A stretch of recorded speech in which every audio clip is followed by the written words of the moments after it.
Finally अल्लामा Iqbal express आ चुकी है। 3:30 बजे का टाइम था, लेकिन तो टाइम क्या रहा बेटा? 5, 3:30 बजे का टाइम था और 5 बज चुके हैं और अब आ गई है।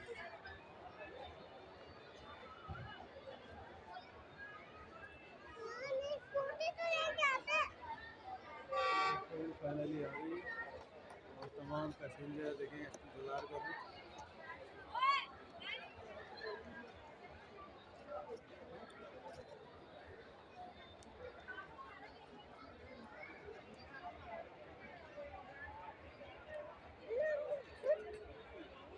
तो खाली इंजन आ रहा है।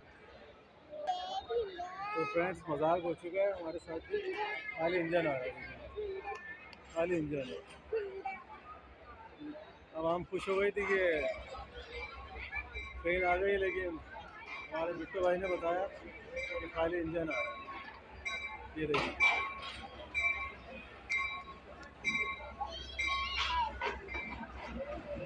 खाली इंजन है।